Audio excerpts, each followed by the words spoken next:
मैं सच्ची कह रहा हूँ ताई जी, नीलमणि के पैर का स्पर्श होते ही वो सकट ऐसे वायु में उड़ी जैसे कोई फूल। अच्छा, और जो तेरे हाथ में ये माखन है ये भी अपने आप उड़ के आ गया होगा ना? हाँ, मैं सच्ची कह रहा हूँ।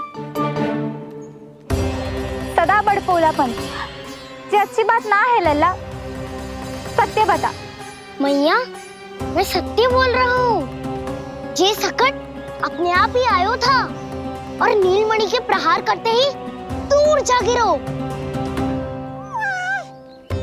अरे ये बड़बोले से पूछने से अच्छा है कि हमें स्वयं विचार करना चाहिए कि ये सकट टूटा कैसे। हाँ नंदराज, हाँ, हम भी आरती के लिए भीतर चले गए थे। हाँ। अरे आप सब मेरा विश्वास क्यों ना कर रहे हो? नीलमणि के प्रहार से ही उज्जवल, सकट बहुत पुराना था, पहिया ढीला होकर खुल गया होगा। यशोदा, अनेक कारण हो सकते हैं, चिंता करने की कोई आवश्यकता ना है। मैं चिंता क्यों करने लगी भला? मेरे नीलमणि के गले में रक्षा वाला कंठक पहले से ही है, और हम ये सब पूजा पाठ इतने विधि विधान से इसी के लिए तो कर रहे हैं, है ना पंडित जी? हाँ रानी जी। तो बस फिर मेरे लल्ला को कछु क्यों होने लगो? और आप सब स्वयं ही देख लो ना, जे इतना बड़ा सकट टूट के बिखर गया है, किंतु मेरे लल्ला को एक खरोच भी ना आई। इसका अर्थ तो यही है ना कि हम जो भी कर रहे हैं सही कर रहे हैं। मुझे चिंता करने की कछु आवश्यकता ही ना है। चलो सब भीतर चलते हैं। हाँ हाँ, लल्ला को भूख भी लगी आई होगी। चल।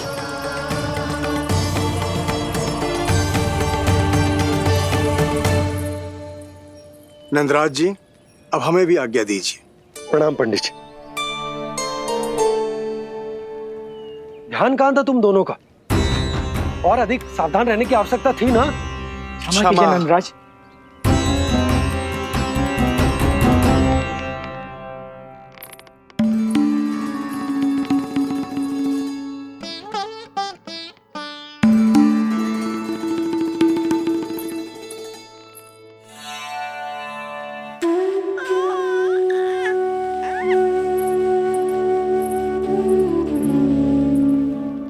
यशोदा, क्या हुआ?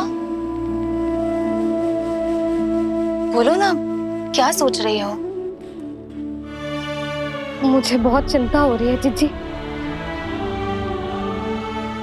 मेरे लल्ला के साथ कुछ ना कुछ दुर्घटना होती रहती है। अरे, अभी बाहर ही तुम सबको समझा रही थी, अब भीतर आते ही क्या हो गया तुम्हें? बाहर समझाने वाली मैं ना थी जीजी, वो तो गोकुल की रानी जसोदा थी, किंतु भीतर से मैं अपने नीलमणि की मैया हूँ बस।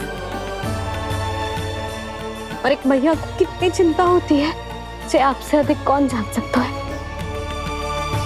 बहुत बड़ा धक्का लगा है मैया को इस घटना से। अब तो ये मेरी रक्षा के लिए और भी अधिक चिंतित हो जाएंगी। यंत्र का कंठक, पूजा पाठ, इतने सारे प्रहरी, सुरक्षा के प्रबंध, यदि इतने सबके बाद भी मैं अपने लल्ला की रक्षा न कर पाई तो मुझसे अधिक अभागी कौन हो सकती है? मैं तुम्हारे मन की दशा समझती हूँ यशोदा। इसी चिंता के कारण ही तो मैंने आज तक अपने पुत्र को छुपा कर रखा है। मैं जानती हूँ जीजी, मैं समझती हूँ। मैंने तो नीलमणि के लिए इतने सारे संस्कार भी करो है, पूजा पाठ की है, किंतु मैंने तो आज तक अपने पुत्र का एक भी संस्कार नहीं किया है। आंसू पोंछ लीजिए बड़ी माँ, शीघ्र ही सब कुछ ठीक हो जाएगा। जब मैंने उसे जन्म दिया उसके बाद से आज तक न उसे घर के बाहर लाई हूँ, न कोई संस्कार किया है। मैं तो उसका नामकरण भी नहीं करवा पाई हूँ यशोदा। उसके जन्म के समय स्वामी ने ये संदेश भिजवाया था कि उस कंस को हमारे पुत्र के बारे में तनिक भी भनक नहीं पड़नी चाहिए। तब से आज तक भय के छाव में जीती आई हूँ कि वो कंस कहीं हमारे पुत्र को भी ना मार दे, जैसे देवकी के सारे संतानों को मार दिया है। ये आशंका कभी सत्य नहीं होगी बड़ी माँ, मैं हूँ ना। माँ अपनी संतान के मन की बात बिना कहे ही समझ जाती है। आप भी समझ जाओ ना मैया।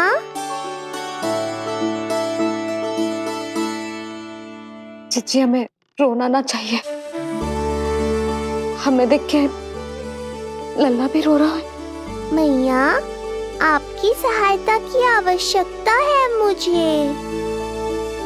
मुझे ऐसे क्यों लग रहा है जैसे लल्ला मुझसे कुछ कहना चाह रहा है। दाऊ को हम सबसे दूर कब तक रखेंगे बड़ी माँ? ये सोच रहे होगा कि अब तक आपने इसके दाऊ को छुपा के क्यों रखो है। मैं उनसे मिलना चाहता हूँ मैया। जीजी, कितना मन करता होगा ना इसका अपने दाऊ से मिलने का। और आपके लल्ला का भी तो मन करता होगा ना कि अपने छोटे भाई को मिले। कितनी बातें करते हैं हम दोनों की इनके सामने। हाँ यशोदा, मैं भी अपने पुत्र को नीलमणि के बारे में सब कुछ बताती हूँ। तो बस फिर हमें साथ साथ रखिए ना। मेरा आधा हिस्सा है वो, उनके बिना मैं अधूरा हूँ मैया। ये दोनों भाई एक दूसरे के बिना अधूरे हैं जीजी। हमें इन दोनों को साथ ही रखना चाहिए। आप ही सोचो, यदि नीलमणि की रक्षा होगी तो आपका लल्ला भी तो सुरक्षित रहेगा। तुम सच कह रही हो यशोदा।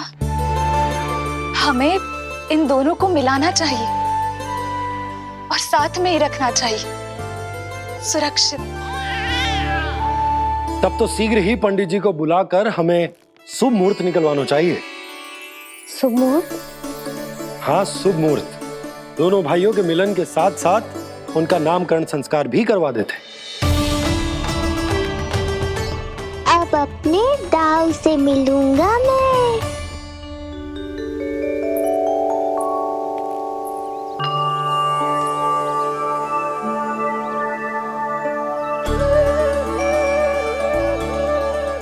ऋषिवर की दिव्य आभा के कारण ये वातावरण कितना शुद्ध, कितना पवित्र लग रहा है ना। हाँ देवकी, इनका तेज ही ऐसा है कि इनके निकट केवल पवित्रता ही वास कर पाती है। किसी भी प्रकार की दुष्टता इनके पास जाने से पहले ही नष्ट हो जाती है।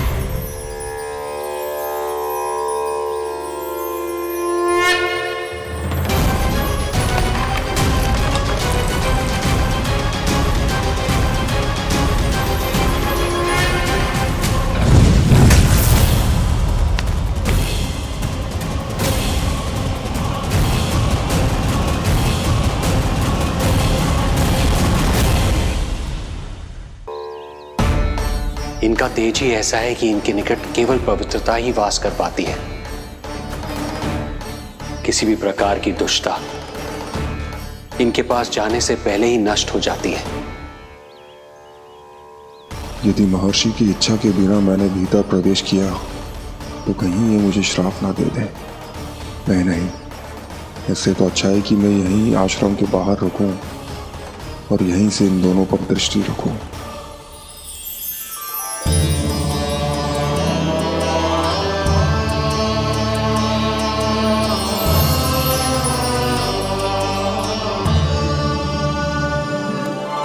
आपके आने का आभास हो गया था राजन। गुरुदेव, जो संतानें हमने खो दी है, उनका श्राद्ध करवाने की विनती लेकर हम आपके पास आए हैं। आपका आना व्यर्थ नहीं जाएगा राजन, परंतु मुझे आभास हो रहा है श्राद्ध कर्म इस भेंट का एकमात्र कारण नहीं है।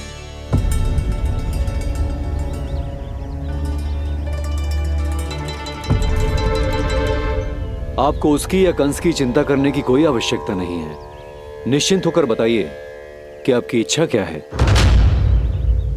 गुरुदेव, वर्तमान में मेरी प्रथम पत्नी रोहिणी पुत्र सहित गोकुल में निवास कर रही है। हमारे उस पुत्र का और भाभी यशोदा के पुत्र का नामकरण संस्कार करवा दीजिए।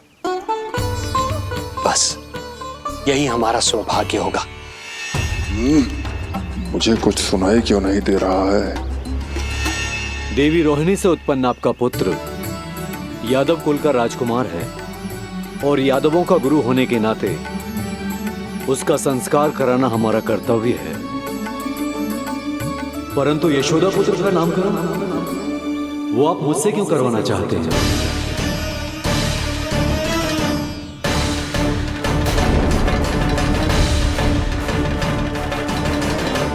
गुरुदेव, सत्य ये है कि रुक क्यों गई रानी देवकी? आपके मन में जो कुछ है कहिए। ये कैसी दुविधा में फंस गया मैं। यदि मैंने गुरुदेव को यशोदा पुत्र का सत्य बताया तो कंस को भी पता चल जाएगा, और यदि नहीं बताया तो कहीं ऐसा ना हो कि ऋषिवर ही बुरा मान जाए। लगता है आप दोनों की दुविधा मेरे अनुमान से भी बहुत बड़ी है। अपनी या अपने पुत्र की कुंडली लाए हैं राजन? जी गुरुदेव, अपनी कुंडली है मेरे पास। देवकी,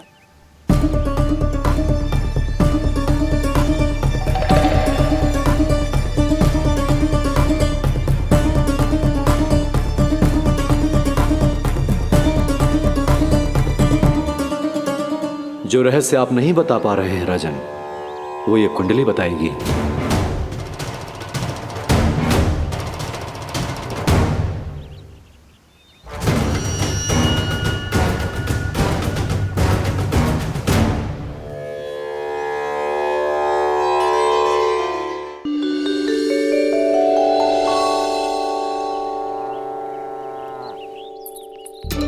लल्ला, बता कैसी है जगदा? मैया को हो क्या गया है आज? देख, सही सही बताइयो।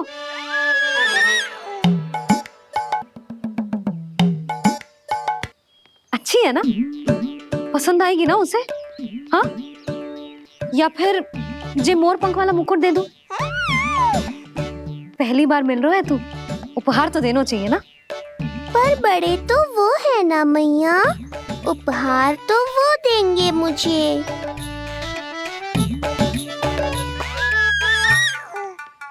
ना ना, मोर पंख वाला मुकुट तो मेरे लल्ला का है ना, जे ना दे सकते। तेरे जैसा कोई कंठक या चांदी वाला कड़ा दे दूं? हाँ? इस मिलन के लिए मुझसे अधिक उतावली तो मैया है।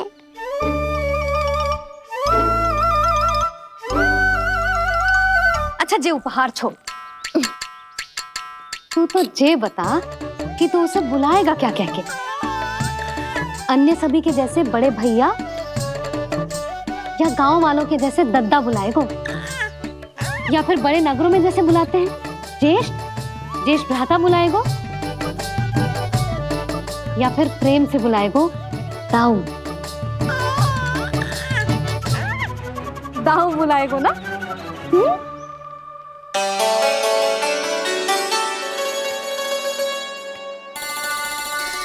सुनो आपने, हमारे लल्ला ने निर्णय ले लियो, ये अपने भैया को ताऊ कहकर बुलाएगो। अरे वाह, लल्ला ने बोलना भले ही ना सीखो, परंतु तुम्हें बता दियो। और नहीं तो क्या, लल्ला कुछ कहे ना कहे माँ तो समझ जाती है ना लल्ला?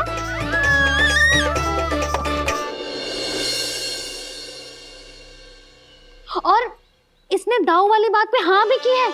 हाँ हाँ तो सदानंद जी ने भी कर दी है। लो, मैं तो भूल ही गई। क्या कही पंडित जी ने? बता तो ना यशोदा, बाहर से आया हूँ, हाथ पैर तो धो लूं। हाँ, ले लो। अब बताओ, कब का मुहूर्त निकालो है? तनिक हाथ मुंह पूछ लूं। अब बताओ क्या कही उन्होंने? यशोदा थक गए हूँ, तनिक सांस तो लेने दो। बाहर से आया हूँ, जलना पूछोगी?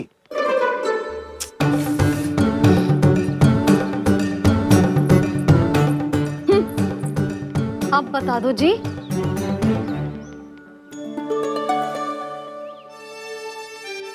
बाबा अब बता भी दो, नहीं तो खेल खेल में खेल हो जाएगा। हाँ बताओ।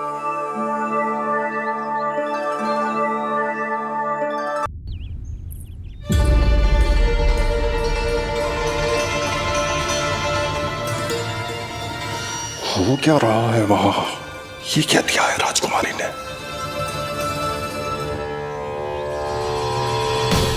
गुरुदेव, शीघ्र ही कोई मुहूर्त बता दे तो बड़ी कृपा होगी। नंद महाराज, अब क्या नामकरण का मुहूर्त भी मुहूर्त निकाल के बताओगे आप?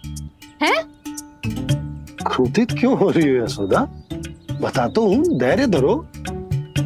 हाथ मुंह धो लिया, जल पी लिया, विश्राम कर लिया, अब कितनी प्रतीक्षा करवाओगे? हैं? मैं सब समझ रही हूँ, आप जानबूझ के मुझे सताने के लिए ना बता रहे। मैया कितनी भोली है बाबा, आप क्यों सता रहे हो उन्हें? बस बस बस, इतना भावुक होने की आवश्यकता ना है। बता तो, पंडित जी ने बताया है एक बहुत ही शुभ मुहूर्त आने वाले सप्ताह में ये है। और जानती हो जिस शुभ मुहूर्त किस दिन पड़ेगा? जिस दिन हमारा लल्ला पूरे 100 दिन का हो जाएगा। इससे अच्छा मुहूर्त तो हो ही नहीं सकता। धन्यवाद गुरुदेव।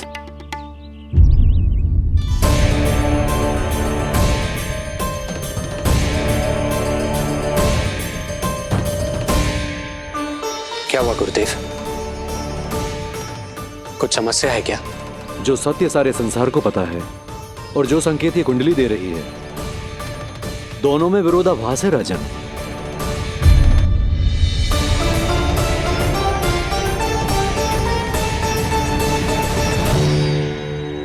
मैंने कहा ना राजन, उसकी चिंता करने की आवश्यकता नहीं है। ये कुंडली मुझसे कह रही है कि आपके भाग्य में केवल पुत्र थे। आपके भाग्य में केवल पुत्र थे, तो पुत्री कैसे हुई? इस कुंडली के अनुसार आपकी दोनों पत्नियों के एक-एक पुत्र जीवित हैं। एक-एक पुत्र जीवित हैं।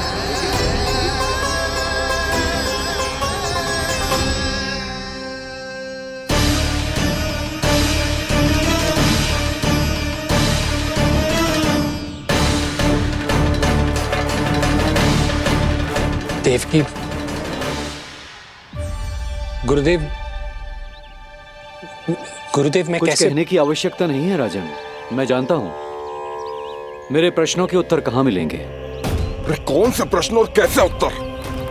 किस बारे में बात कर रहे हैं? ये लोग जो भी बात कर रहे हैं वो मुझे सुनाई क्यों नहीं थी? सही समय की प्रतीक्षा कीजिए राजन, आपके दोनों कार्य पूर्ण होंगे।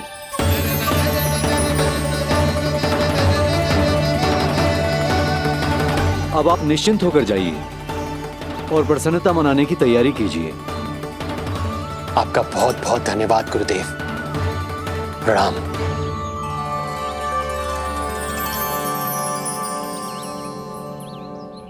सच्ची?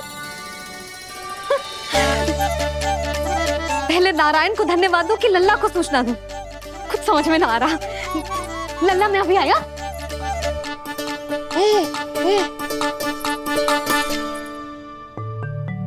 आपका बहुत बहुत धन्यवाद नारायण।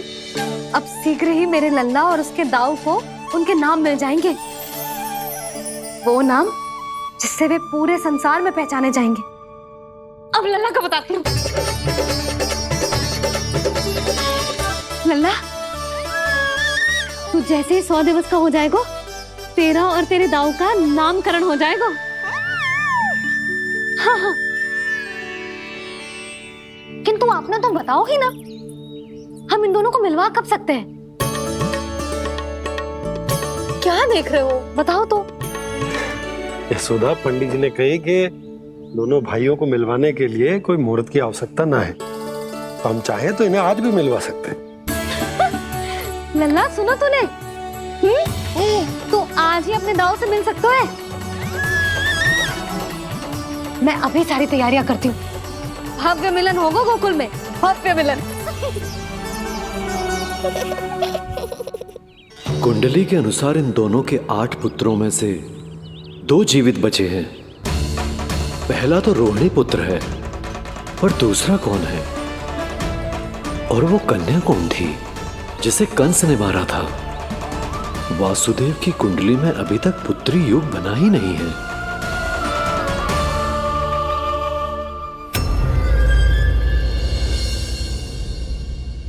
तू मुझको क्या मारेगा?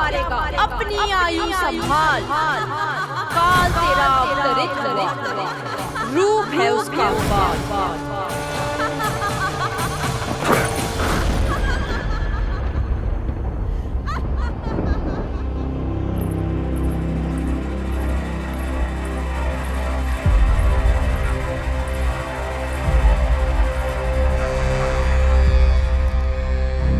आधी रात को इस तरह से उठकर बैठे हुए हैं आप स्वामी। मैं ये तो नहीं जानती कि किस बुरे स्वप्न ने आपकी नींद छीन ली है, परंतु इतना अवश्य जानती हूँ कि जो सूचना ये गुप्तचर लेकर आया है, इसे सुनकर आप रात भर सो नहीं पाएंगे।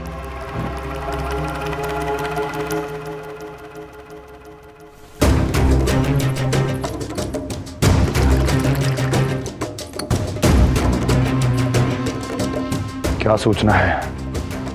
महाराज, उत्कच मारा गया, उत्कच मारा गया, उत्कच मारा गया।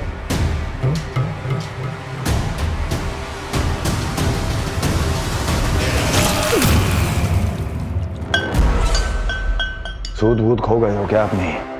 जो दिखता ही नहीं उसे मारा कैसे जा सकता है? इसने स्वयं देखा था महाराज। जिस शकट में समाकर शक्तासुर उस बालक को कुचलने वाला था, आपके शत्रु ने उसी शकट को चकनाचूर कर दिया।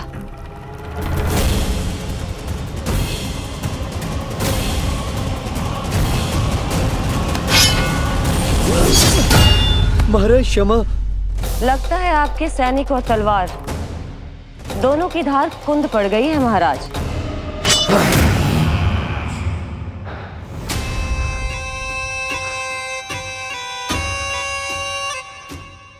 इस तलवार की धार पर अब तभी विश्वास दृढ़ होगा जब ये उस बालक के रक्त से स्नान कर लेगी।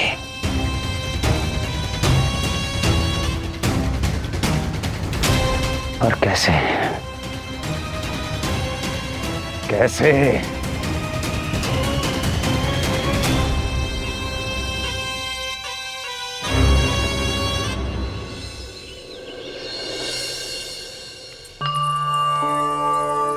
कैसी लगी तुझे दाऊ से मिलने की तैयारी? बहुत अच्छी है मैया, पर उससे भी अच्छी है वो प्रसन्नता जो इस मिलन के उत्साह में मुझे आपकी आंखों में दिख रही है।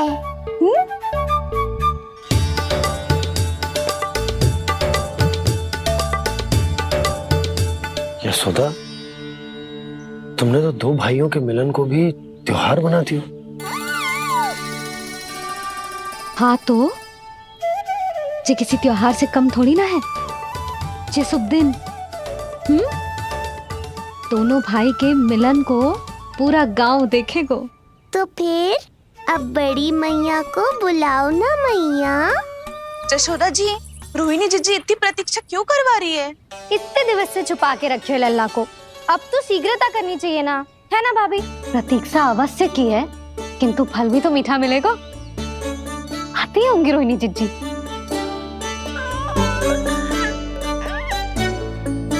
जीजी, कहीं उन्होंने अपना विचार तो ना बदल दियो।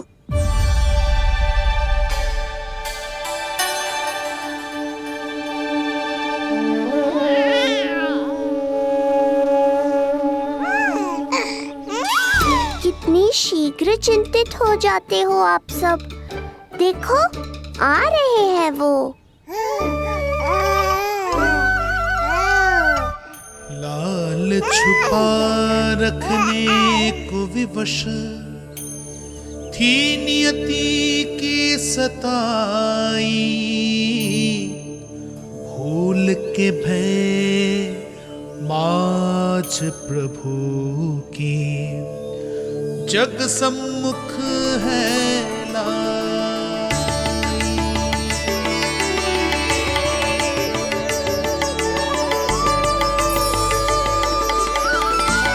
देखो तो कितनी मधुर मुस्कान है। और आंखें कैसी गंभीर और गहरी है।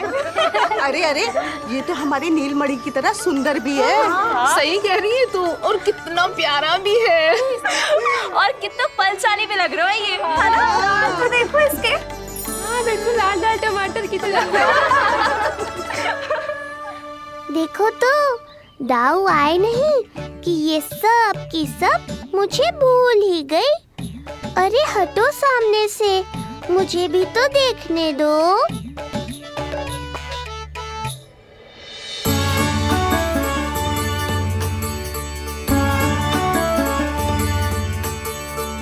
मैया सहायता करो ना।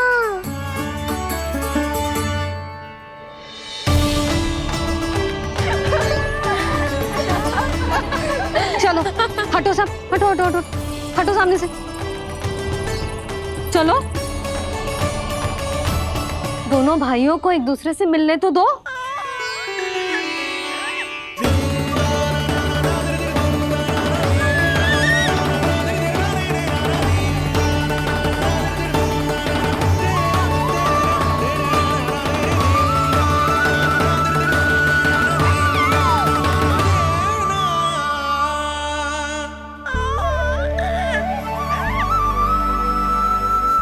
चल लल्ला चल आजा। देख लल्ला आ गए जे तेरे भैया, तेरा दाऊ।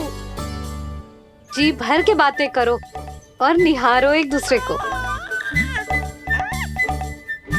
लाओ जिज्जी आजा। जे रहे तेरे दाऊ। आओ जिज्जी।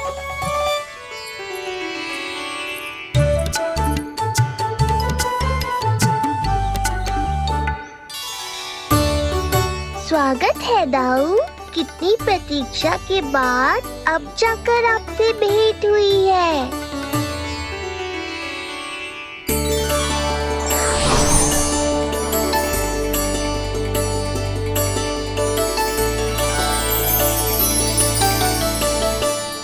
क्या हुआ दाऊ, मुझे पहचान नहीं पा रहे?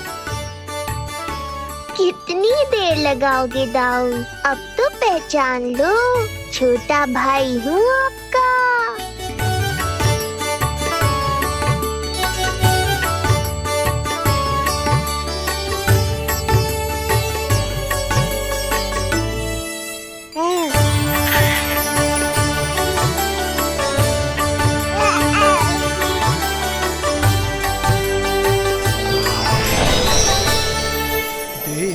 प्रभु को भक्त शेष की आंखें है भर आई,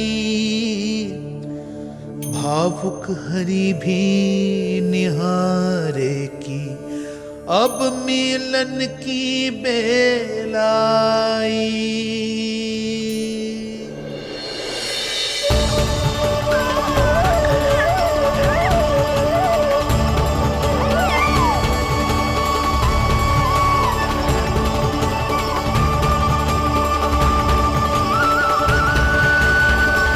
प्रभु आपके दर्शन पाकर मैं धन्य हो गया। प्रभु नहीं, छोटा भाई पुकारो शेष। ये कैसे संभव है? आप नारायण हैं मेरे प्रभु। ये जानते हुए भी मैं आपसे बड़ा कैसे बन सकता हूँ? हर दुविधा की तरह इसका भी समाधान है शेष। अब तो हम एक दूसरे से मिल भी चुके हैं। पृथ्वी पर हमारा सूत्र जुड़ चुका है, इसलिए समय के साथ तुम ये भूल जाओगे कि तुम्हारा ये भाई मेरा ही अवतार है। ये क्या कह रहे हैं प्रभु? वही जो आवश्यक है। नहीं तो तुम नीलमणि के बड़े भाई होने का कर्तव्य कैसे निभाओगे? कैसे डांटोगे मुझे? और बड़े होने के नाते मुझ पर अधिकार कैसे दिखाओगे? पर प्रभु। पर किंतु परंतु ये सब भूल जाओ शेष। आज से इसी क्षण से मैं हूं तुम्हारा छोटा भाई और तुम मेरे ताऊ। मैं हूं तुम्हारा छोटा भाई और तुम मेरे ताऊ। नारायण नारायण दाऊ। दोनों इतने सुंदर लग रहे हैं, मेरी तो दृष्टि भी ना हट रही इससे। कहीं मेरी ही दृष्टि ना लग जाएगी। ये तो प्रतिदिन की कथा है दाऊ। हे नारायण, मेरे कानों से तो अभी से रक्त निकलने लगा। आदत डाल लो दाऊ, अब तो सहना ही पड़ेगा। वो देख रहे हो, सुलक्षणा चाची सबसे अधिक चतुर यही है। केवल अधिक चतुर ही नहीं नीलमणि, बहुत अधिक सयानी भी है ये। बिल्कुल सही पहचाना दाऊ, पर आप चिंता मत करो, मैं हूँ ना, मैं संभाल लूंगा इन सबको। देखो तो जिज्जी, इन दोनों की दृष्टि एक दूसरे से ऐसी चिपक गई है कि अब हटने का नाम ही ना ले रही। ये सूचक है उस प्रेम के बंधन का जिसमें ये दोनों भाई आज के बाद सदा के लिए बंध जाएंगे।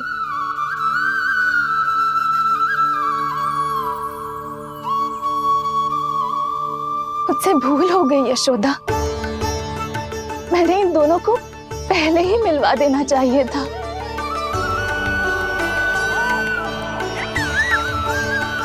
मैं कहती थी ना आपसे।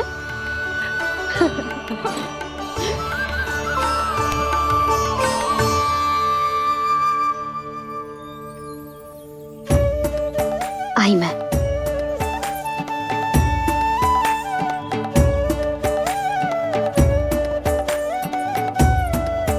क्या सोच रहे हो ऐसे खड़े खड़े? देख रहा हूं दोनों भाइयों का ये मिलन किसी त्योहार से कम थोड़ी ना। सही कहा था तुमने।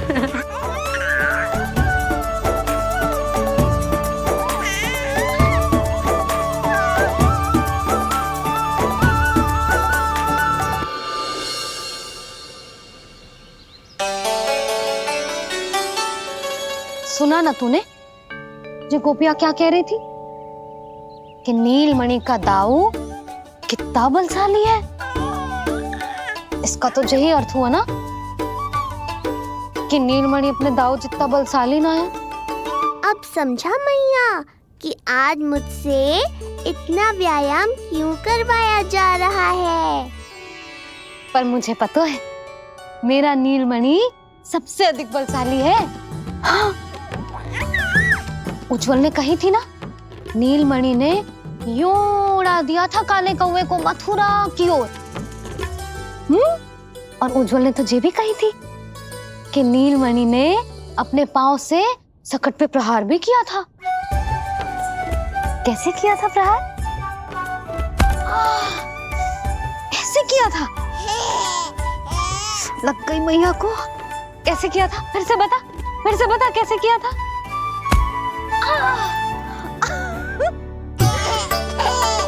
मेरे लल्ला में कितना बल है। मैया को ही धकेल दियो पीछे। अच्छा ही है कि आप उज्जवल के कहे को गंभीरता से नहीं ले रही, नहीं तो आपका ये रूप मैं कैसे देख पाता मैया। फिर से बता कैसे मारा था? कैसे मारा था?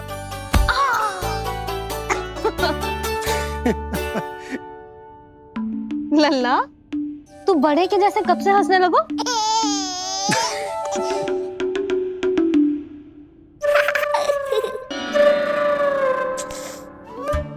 आप यहाँ क्या कर रहे हो? छुप छुप के मैया और लल्ला को खेलते हुए देखने के अतिरिक्त और कोई कार्य ना है आपके पास? कार्य तो है,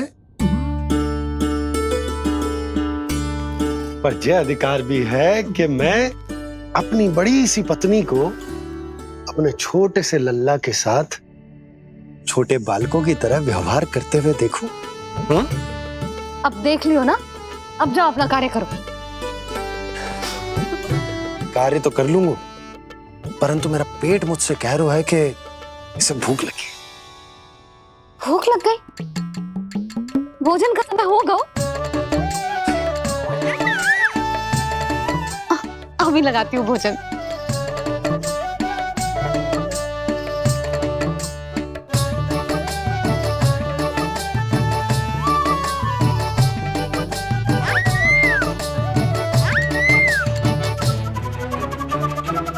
क्या हुआ लल्ला, इतना उतावला क्यों हो रहा है तू? तुझे भी भूख लगी आई है क्या? सच्ची में भूख लगी आई है कि मंद मंद मुस्कुरा के मैया को बांधना चाहता है? तनिक रुक जा, तेरे बाबा को भोजन परोस के यूं गई और यूं आई। मेरा अच्छा लल्ला।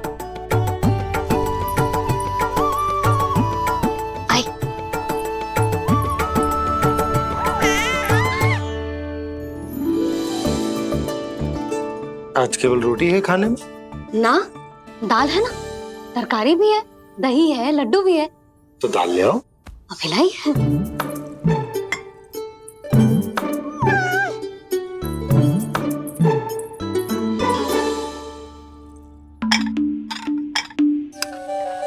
अवश्य भूख ही लगी होगी उसे। यशोदा, दही नहीं दाल। क्षमा करना, भूल हो गई।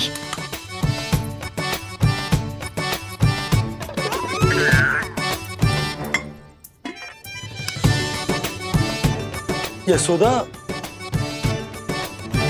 दाल दाल।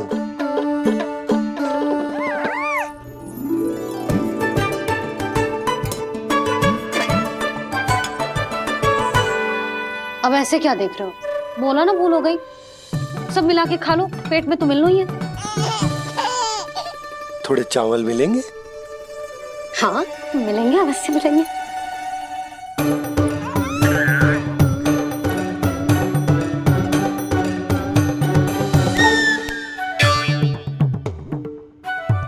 लड्डू नहीं, चावल।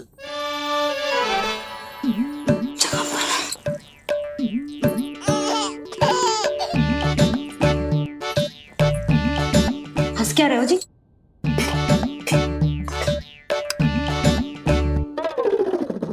आज व्यायाम भी बहुत कस के करवाओ था मैंने, कहीं अधिक भूख तो ना लगी होगी। सच्ची यशोदा, बिल्कुल ना बदले तुम। पहले रामू की चिंता में व्याकुल रहती थी और अब हम नीलमणि में तुम्हारा मन लगा रहता। हाँ तो लल्ला भूखा हो और मैया का मन व्याकुल भी ना हो, ऐसा हो सकता है भला? फिर तो दूध पिला दो ना उसको। जाऊं? शीघ्र जाओ। किंतु आप तो खा रहे हो ना पतिदेव। वही तो यशोदा, मैं खा रहा हूं, किंतु वो भूखो है। जाओ। ठीक है। यहाँ थी तो लल्ला की भूख के लिए चिंतित थी, अब वहां जाएगी तो पक्का मेरे भोजन के बारे में चिंता करेगी। कहीं आधी भूख में ना उठ जाए तेरे बाबा, उन्हें कुछ और चाहिए होगा तो? सही कहा था बाबा ने, वहाँ मेरी चिंता थी, यहाँ बाबा की चिंता है। सच्ची मैया, अनोखी हो आप। अरे इतने से पेट भर गया तेरा? ना, ये वाली मुस्कुराहट तो मत ही दिखा मुझे। इतनी शीघ्र तेरा पेट भर ही ना सकता। मैया जानती है अपने लल्ला की भूख।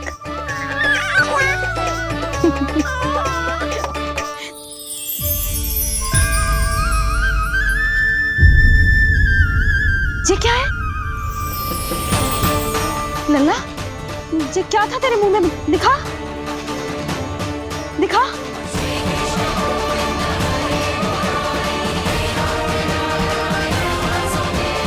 मैया को सब पता है, इतनी जल्दी तेरा पेट भर ही ना सकता।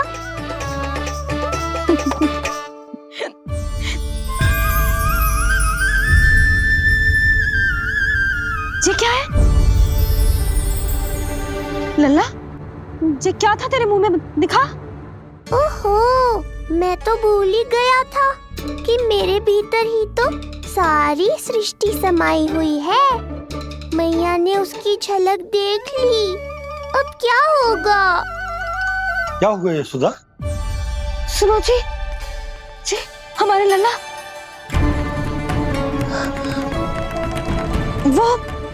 वो इसके मुंह में। क्या? भूल जाओ ना मैया, कुछ नहीं था मेरे मुंह में। लल्ला मुंह खोल के बाबा को दिखा। अरे क्या देख रही है उसके मुंह में?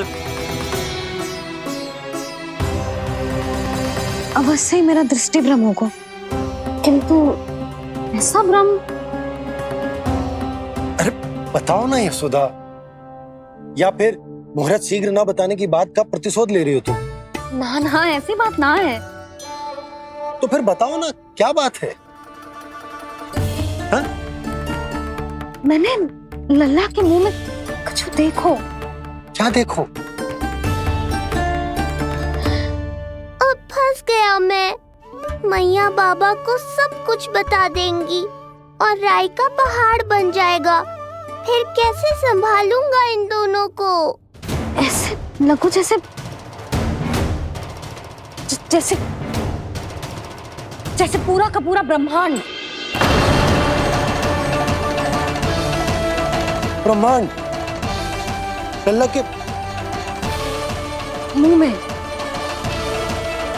अच्छा, तुम मेरा मुंह देखो।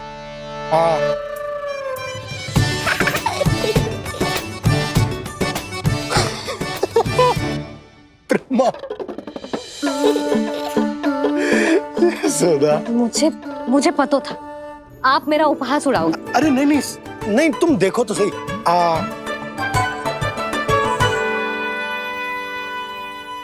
ब्रह्मांड ना सही, गोकुल तो दिखना चाहिए। अरे गोकुल को राजा हूं मैं, है कि ना? है? देखो, अरे देखो तो।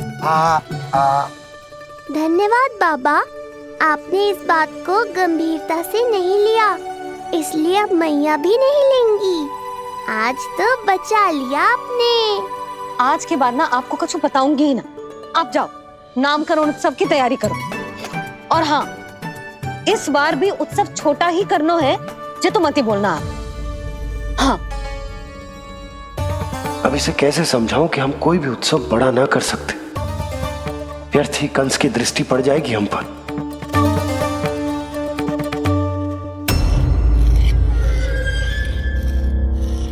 लगता है आपके सैनिक और तलवार दोनों की धार कुंद पड़ गई है महाराज। महाराज, मुझे भय था कि कहीं ऋषि गर्ग मुझे श्राप ना दे दे।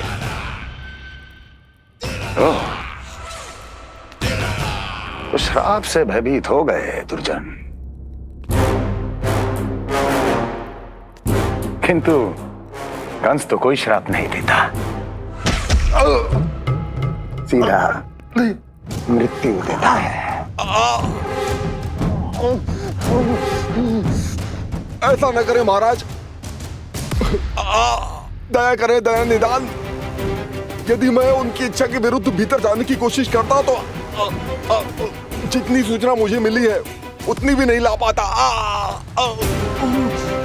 तब आपको कैसे पता चलता महाराज कि आपकी बहन और बहनोई मात्र अपनी मृत संतानों के श्राद्ध के लिए वहां नहीं गए थे?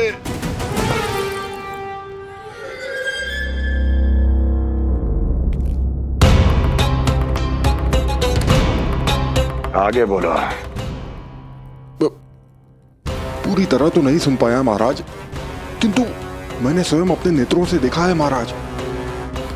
राजकुमारी देवकी ने ऋषि गर्ग के हाथ में कुछ दिया था। ये सत्य है महाराज, और ऋषि गर्ग ने उन दोनों को वचन भी दिया था। सही समय की प्रतीक्षा कीजिए राजन, आपके दोनों कार्य पूर्ण होंगे। महाराज, मैं आपका सबसे विश्वसनीय सेवक हूं। आपके हर आदेश का पालन करना मेरा अधिकार है, और मैंने अपने अधिकारों का पालन किया भी है महाराज। किंतु फिर भी यदि मेरी ओर से कोई भूल हुई हो, मुझे क्षमा करे दयानिधान, मुझे क्षमा करे। इसका अर्थ है कि उत्कच सही कह रहा था। वो दोनों अवश्य ही कोई ना कोई षड्यंत्र रच रहे हैं मेरे विरुद्ध। समय आ गया है, अब मुझे किसी ऐसे की खोज करनी होगी जो उतना ही शक्तिशाली हो जितनी की मेरी ये तलवार।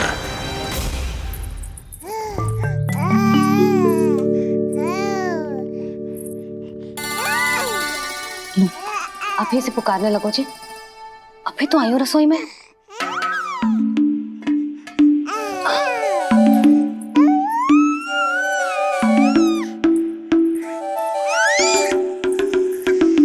शीघ्र ही तुझे भी अपने बाबा का हाथ बटाना पड़ेगा, समझ रहे हो ना? बटाएगा ना हाथ? अभी जो 100 दिन का भी ना हो और जिस नन्हे से बालक को काम काज का भार सौंपने की बात करने लगे। काम का नाम सुनते ही मुख से स्वर ना निकल रहे तेरे। अभी तो बड़ा ऊ कर रहा था। बता, हाथ बटाएगो के ना? अरे बता ना।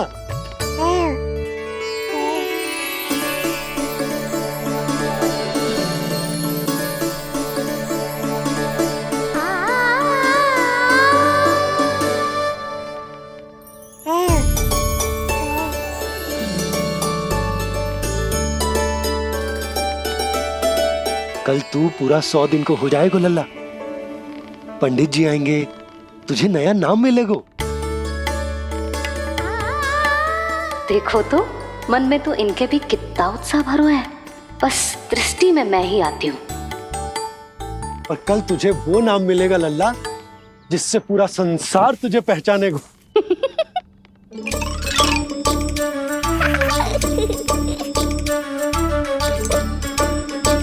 अब लल्ला, कितना कार्य शेष है और तूने मुझे बातों में लगा लियो। मुझे क्यों फंसा रहे हो बाबा? छुपाने की कोई आवश्यकता ना है। जितनी उत्साहित मैं हूँ उतने ही उत्साहित आप भी हो इसके नामकरण को लेके, पता है मुझे। लल्ला के नामकरण पे उसके बाबा उत्साहित ना होंगे? बिल्कुल होंगे, इसीलिए तो कह रही हूँ अपना उत्साह बांटो अपने लल्ला के साथ। मैं अभी आई। अच्छा, ऐसे तो तुम लल्ला को छोड़ के कहीं ना जाती। अभी कहाँ चली? रोहिणी जिज्जी के पास, और कहाँ? लल्ला और उसके दाऊ के नामकरण की तैयारी करनी है कि ना? कितने लोगों को आमंत्रित करना है, कितने प्रकार की मिठाइयां बनानी है, ढोल वाले को कितने बजे का समय देना है, ये सब सुनिश्चित करना है ना, ताकि जे उत्सव गोकुल का सबसे बड़ा उत्सव हो। अरे सूची देनी है जिज्जी को।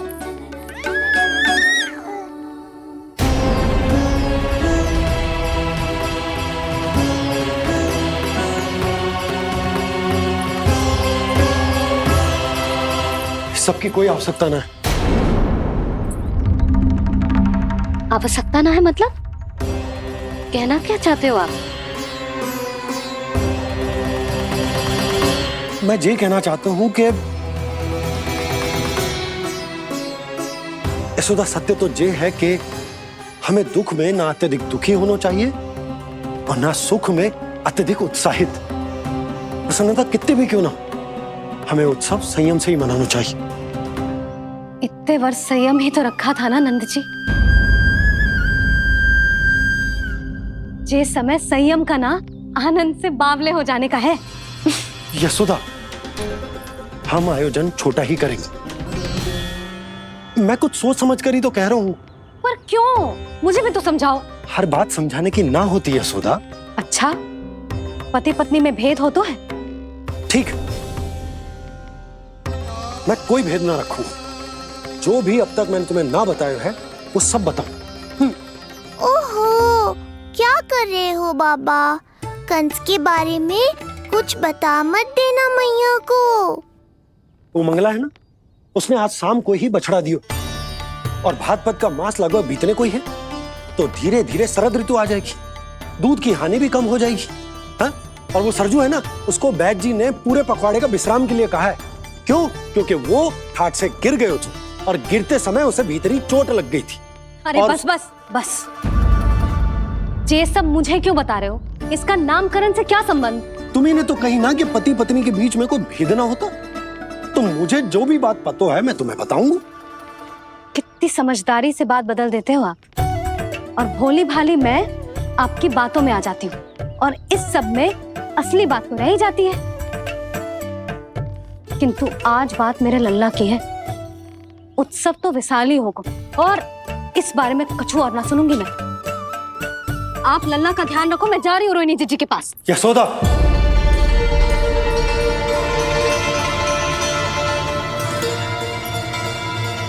बात केवल सुनने की ना होती, उसे समझना भी पड़ता है।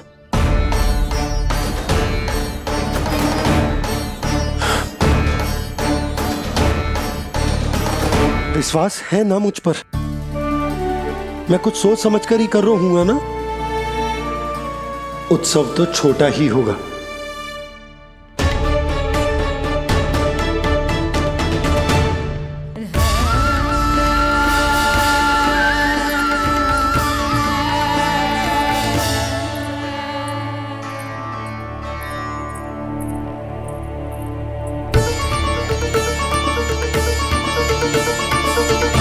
क्षमा करना लल्ला, तेरी मैया को डांटना पड़ गया।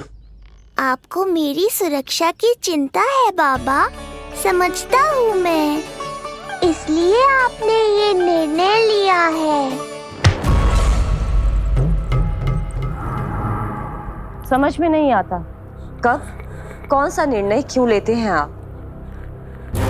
यदि कंस को समझना इतना आसान होता तो कंस नहीं होता। ये नया सिंहासन उसके लिए है जो मेरा विश्वास पात्र बनेगा। मेरे दाहिने हाथ की तरह मेरे मन के सबसे निकट होगा वो। मंत्री परिषद में विशेष स्थान की प्राप्ति होगी। मेरे बाद पूरे राज्य के लिए उसी का वचन होगा। शासन। किंतु ये अधिकार केवल उसे प्राप्त होगा जो मेरी परीक्षा में उत्तीर्ण होगा। मेरा सबसे महत्वपूर्ण कार्य करेगा वो। इसलिए जाओ, कह दो सभी बाहुबलियों को, महाबलियों को, दैत्यों को, दानवों को, प्रेतों को, पिशाचों को, सभी को ये सूचना दे दो ना ना ना ना, सूचना नहीं, चुनौती दो कि यदि साहस है तो आए, मेरी परीक्षा में उत्तीर्ण हो और इस सिंहासन पर बैठने का अधिकार प्राप्त कर ले। जाओ। और हां, ये अवश्य कहना कि केवल वही आए जिनके हृदय में साहस का ज्वालामुखी धधकता हो, जिनकी तलवारें पर्वतों का सीना चीरने को व्याकुल हो, जिनकी संकल्प शक्ति इतनी दृढ़ हो कि मृत्यु से टक्कर ले ले। कायर नहीं चाहिए मुझे। जाओ। महाराज, आप जिसे भी ये विशेष पद देंगे, भविष्य में यदि वही हमारे शीश पर बैठ गया तो क्या करेंगे आप? पहले ऐसा कोई योद्धा सामने तो आए अस्ति, जो उस विष्णु के अवतार का संहार कर सके।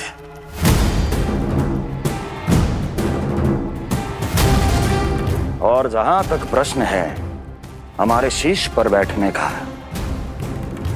तो स्मरण रखो अस्ति,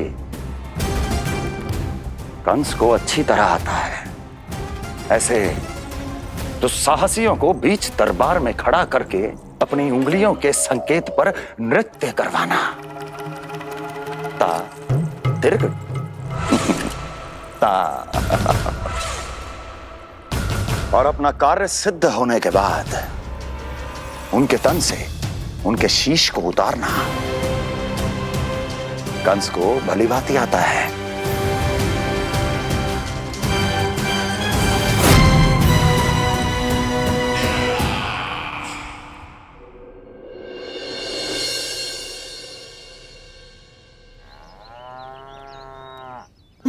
पूरे 100 दिन का होगा हुआ तो लल्ला, कम से कम 100 व्यक्ति तो आने चाहिए थे ना तेरे और तेरे दाऊ के नामकरण में। हाँ, अब तुम मुस्कुरा क्या रहो है?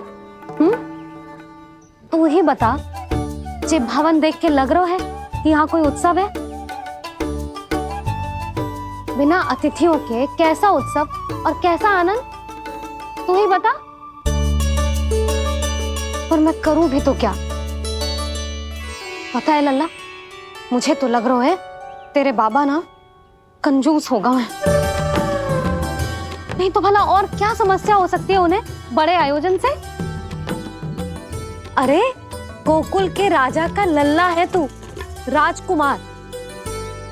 यदि तेरा आयोजन बड़ा ना होगो तो भला किसका होगो?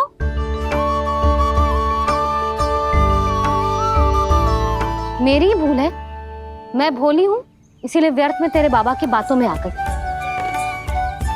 मैं भोली हूं ना, व्यर्थ में उनका कहा मान गई। किंतु अब ना मैं कोई मांग रखूंगी, ना मैं उनसे बात करूंगी। और कहे देती हूँ लल्ला, सावधान जो इस बार तू बीच में आया तो। हाँ नहीं तो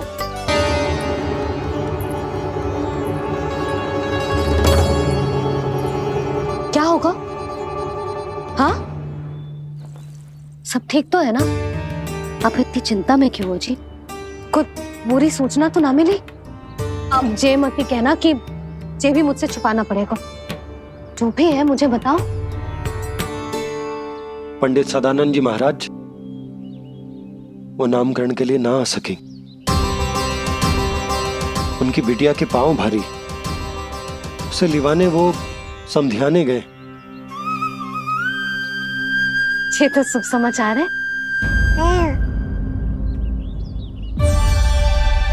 किंतु मेरे लल्ला का नामकरण अब वो सही मुहूर्त पे कैसे होगा? वही तो समझ ना आ रहा। ऐसे मन छोटा करने की आवश्यकता नहीं है मैया बाबा। आप दोनों तो स्वागत की तैयारी करो, आ रहे हैं वो।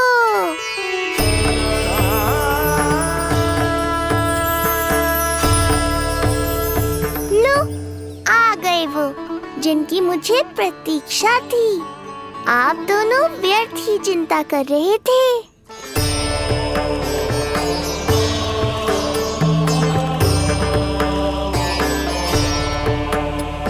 अब कौन करेगा मेरे लल्ला का नामकरण? ऋषि गर्ग, नंदराज, रानी भाभी, महान ऋषि गर्ग हमारे गांव में पधारे हैं।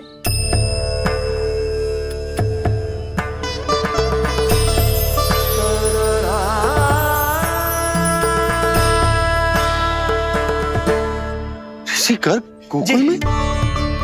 हाँ नंदराज, और कह रहे थे उन्हें यादव राज वासुदेव जी ने भेजो है रानी जी के पास। अरे तो तुम लोग खड़े खड़े क्या देख रहे हो? जाओ उनके सत्कार की तैयारी करो।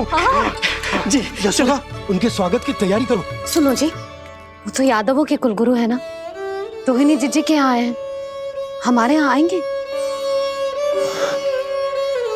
आप देखती जाओ मैया, वो सीधे हमारे घर ही आएंगे।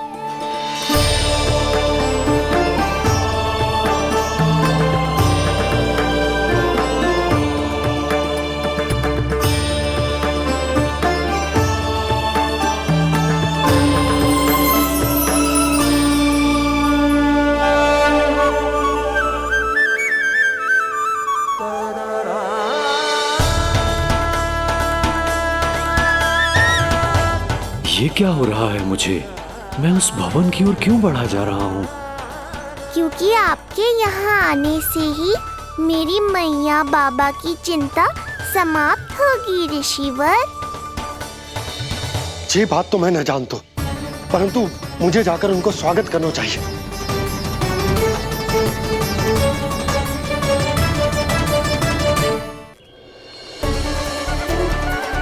गुरुदेव, कल्याण हो। भगवान श्री नारायण के महान भक्त आज हमारे गांव में पधारे। हमारा जीवन सफल है गयो आज। वो भवन आपका है नंदराज? आपके शुभ चरण पड़ेंगे तो हमारा ये भवन पवित्र हो जाएगा। इतने बड़ी ऋषि अगर हमारे घर पधारेंगे तो हमारे तो भाग्य ही संवर जाएंगे। मैया आपके दर्शन को तरस रही है ऋषिवर, संकोच मत कीजिए, अब आप ही जाइए। पधारिए गुरुजी। न जाने क्यों मेरे पांव अपने आप ही आपकी भवन की तरफ जाने को व्याकुल है नंदराज। पधारिए गुरुदेव, आइए।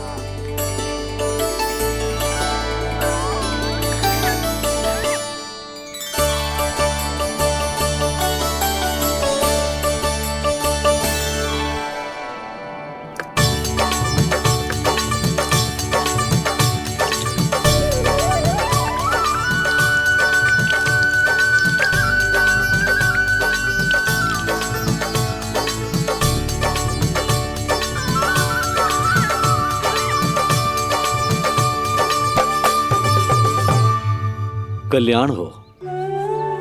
पधारिए।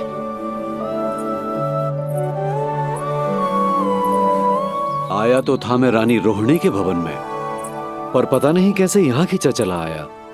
विराजिए गुरुदेव। महाराज, आप इसे भी रोहिणी जीजी का ही घर समझिए, मैं अब भी बुला कर लाती हूँ। महाराज, ये हमारा सौभाग्य है कि आपने यहाँ आना स्वीकार किया। कहिए, क्या सेवा करूं मैं आपकी? मुझे आपके भाई वासुदेव ने भेजा है नंदराज।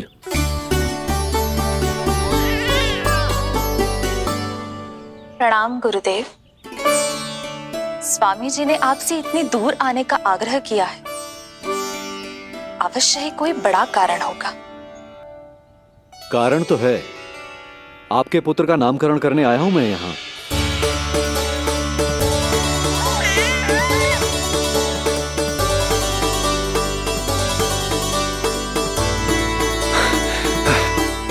ऋषिवर, तब तो आप अत्यंत ही शुभ दिन पधारे।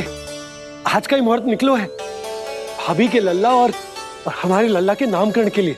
परंतु पंडित जी गांव से बाहर हैं, इसीलिए आप। अब तो आप यहाँ आ गए हो, आप हमारे भी लल्ला का नामकरण कर दो ना। पुत्री, ये क्या कह रही हो तुम?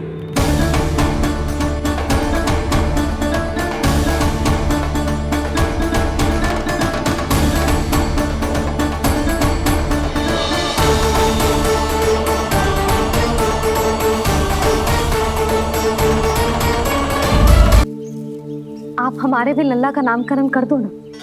पुत्री, ये क्या कह रही हो तुम? विनती कर रही हूँ, और मेरी जे आग्रह अस्वीकार मत ही करो। आप दोनों भाइयों का नामकरण एक साथ हो जाएगा।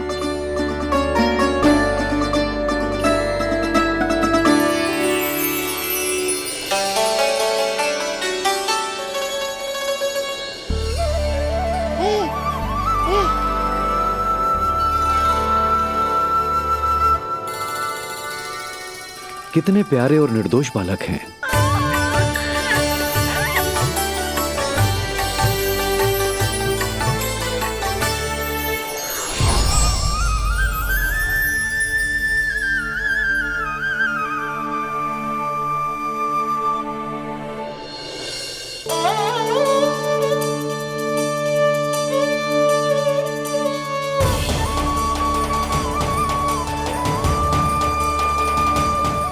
दोनों को देखकर गुरुदेव की आंखों में आंसू क्यों आ गए?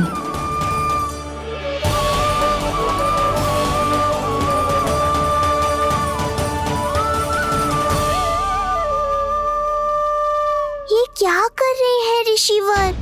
संभालिए अपने आप को, नहीं तो मेरा रहस्य खुल जाएगा आज। अरे ऋषिवर, हाथ मत जोड़िए। इससे पहले कि गड़बड़ हो जाए, अपनी नमस्कार मुद्रा को आशीर्वाद मुद्रा में बदल दीजिए। बात को समझिए, मैंने ये अवतार मैया और लल्ला के अद्भुत संबंध का अनुभव करने के लिए लिया है, पर आपकी भावुकता के कारण यदि मैया को मेरा सत्य पता चल गया तो ये संबंध ही बदल जाएगा।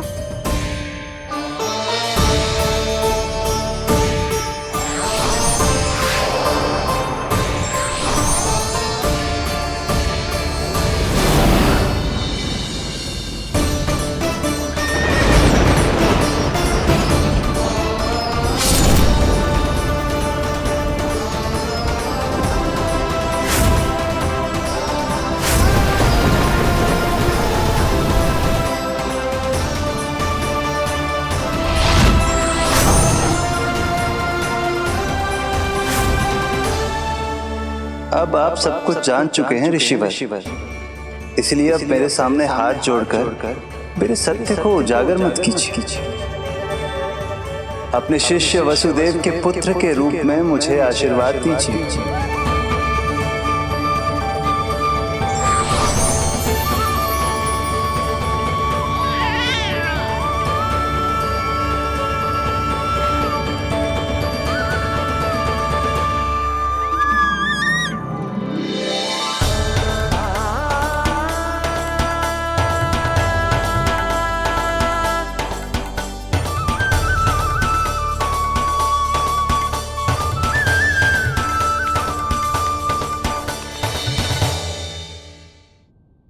ऋषिवर, आप मौन क्यों हैं?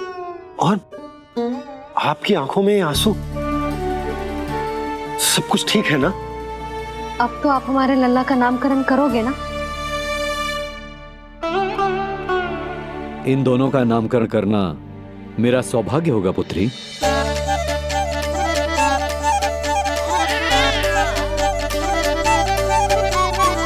परंतु ये गोपनीय रूप से करना होगा।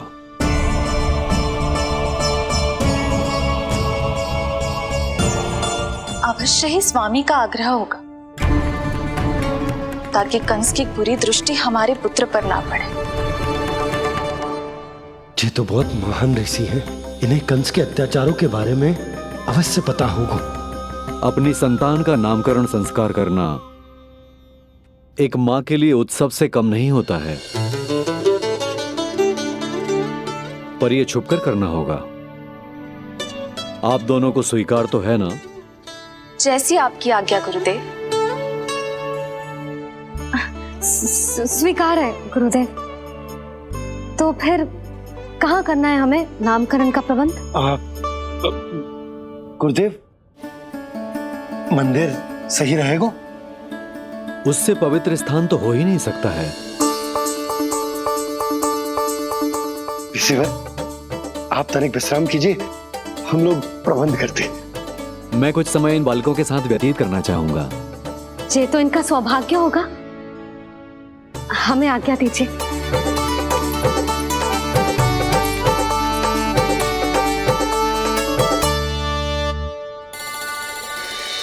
प्रभु, स्वयं भगवान होकर भी आपको बंदी गृह में जन्म लेना पड़ा। अब अपनी मां को छोड़कर दूसरी माँ के यहाँ पलना पड़ रहा है। जब से गोकुल आए हैं छुप छुप कर रहना पड़ रहा है। इतनी नन्ही सी अवस्था में दुष्ट कंस के कितने ही आक्रमणों का सामना कर चुके हैं आप। और जिस उत्सव में सभी सप्तऋषियों और सभी देवी देवताओं को साक्षी बनकर आना चाहिए, उस नामकरण उत्सव को यहां एकांत में करना पड़ रहा है। क्यों प्रभु, इतने कष्टों को सहकर ये अवतार क्यों लिया है आपने? दुष्टों का नाश करने के लिए, धर्म की स्थापना करने के लिए और सबसे अधिक मैया की ममता का अनुभव करने के लिए। पर इसके लिए इतने कष्ट? मानव जीवन लिया है तो कष्ट तो उठाने ही पड़ेंगे ऋषिवर। मानव जीवन की आंच जला रही है, फिर भी आप मुस्कुरा रहे हैं प्रभु। ये कैसा अनोखा अवतार है?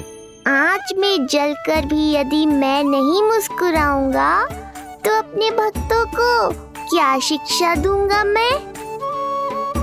आज एक कंस का प्रकोप है, भविष्य में सहस्रों कंस होंगे और आने वाले युगों में होंगे अनगिनत कंस।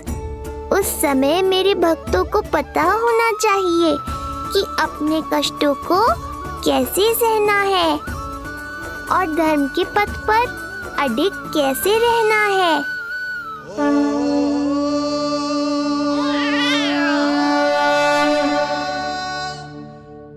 आप धन्य हैं प्रभु। देखा अस्ति, जब सिंह दहाड़ता है तो वन के सभी जीव जंतु इकट्ठे हो ही जाते हैं। वो सब जो मेरा विश्वास पात्र होने का अधिकार और ये सिंहासन पाना चाहते हैं, सामने आए। बुद्धि के बिना बल अपंग होता है महाराज, और मेरे पास बुद्धि और बल दोनों हैं। आप केवल आदेश दीजिए किसका संहार करना है।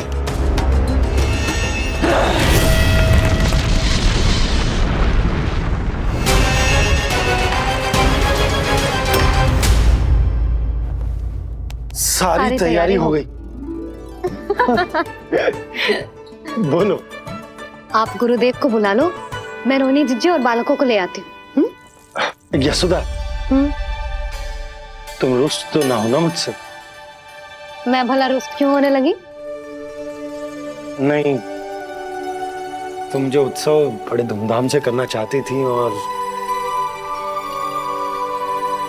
बहुत प्रसन्न हूँ मैं कि हमारे लल्ला का नामकरण स्वयं ऋषि गर्ग पूरे विधि विधान से कर रहे हैं। मैं समझ गई, उत्सव बड़ा हो या ना हो, प्रसन्नता बड़ी होनी चाहिए। अरे मैं तो इतनी उत्साहित हूँ कि दोनों भाइयों का नामकरण आज के शुभ मुहूर्त पे हो रहा है। तो इससे पहले जो बीत जाए, जाओ। आप ही बुला लो।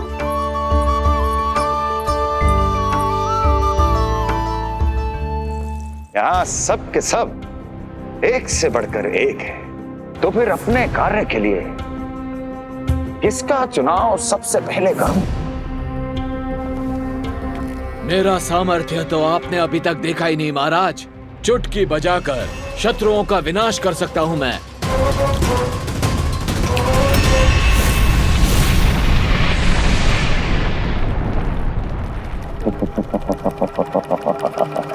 वाह! किंतु आपने तो बताया ही नहीं कि करना क्या है। वध करना है,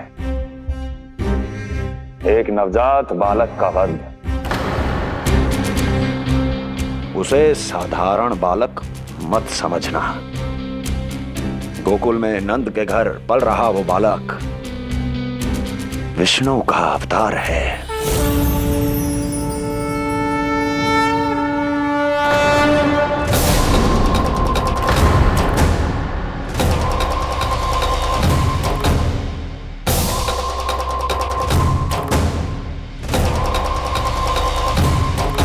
क्या हुआ?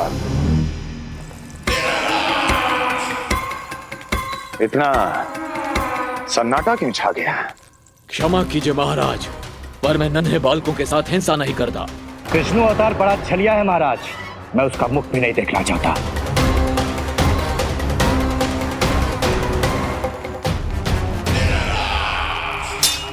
जाने दो इन्हें। वैसे भी इस सिंहासन के लिए मुझे कायरों की कोई आवश्यकता नहीं। जाने दो।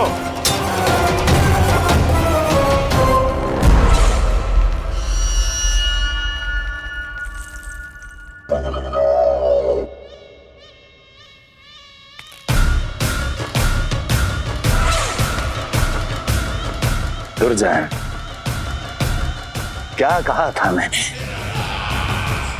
मैंने कहा था केवल वही आए जिनके हृदय में साहस का ज्वालामुखी धधकता हो, जिनकी तलवारें पर्वतों का सीना चीरने के लिए व्याकुल हो, जिनकी संकल्प शक्ति इतनी दृढ़ हो कि वो मृत्यु से टक्कर ले जाए। वही होगा इस सिंहासन का असली अधिकारी। महाराज,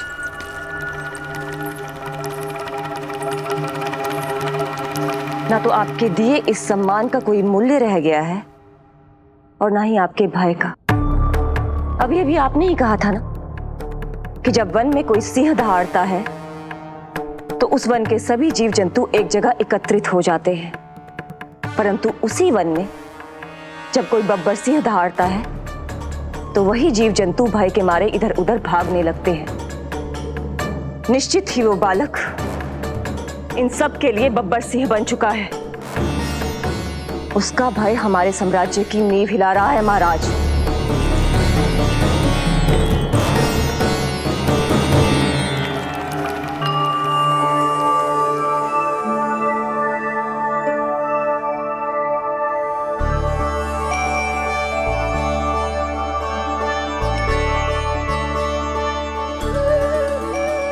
हे नारायण, मेरा मार्गदर्शन कीजिए।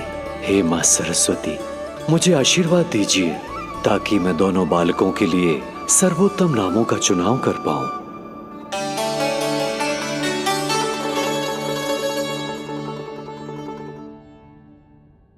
आपके पुत्र को बड़े भाई के कर्तव्य का निर्वाह करना है और इस दायित्व को प्रभु श्री राम से अच्छा किसने निभाया है?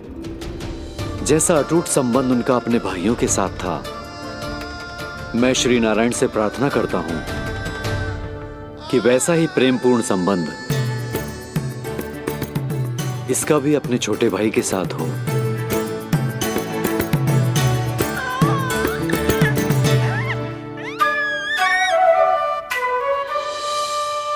इसीलिए इसका नाम राम हो, इसीलिए इसका नाम राम, इसीलिए इसका नाम राम।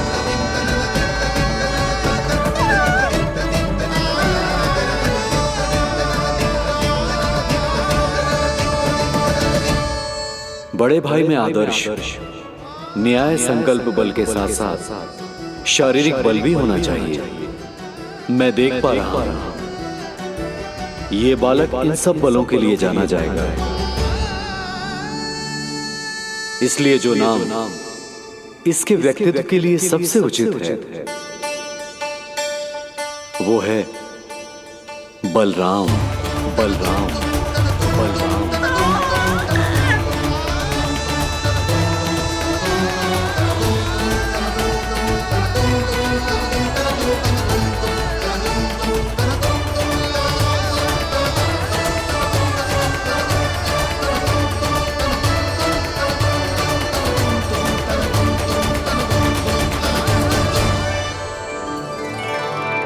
बलराम।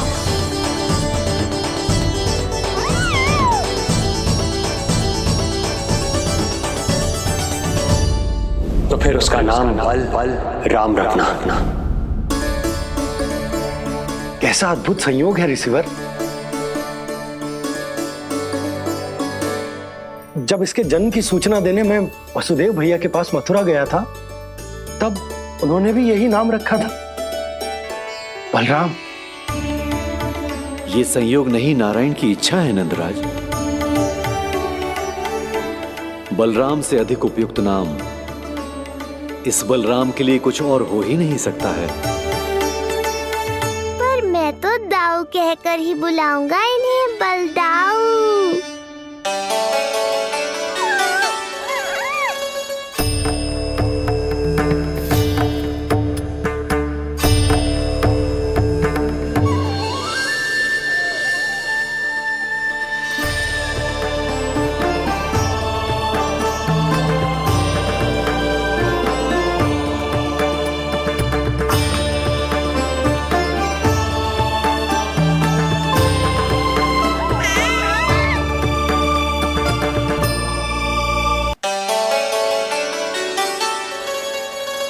सुना पुत्र, आज से तुम्हारा नाम होगा बलराम। बलराम बलराम।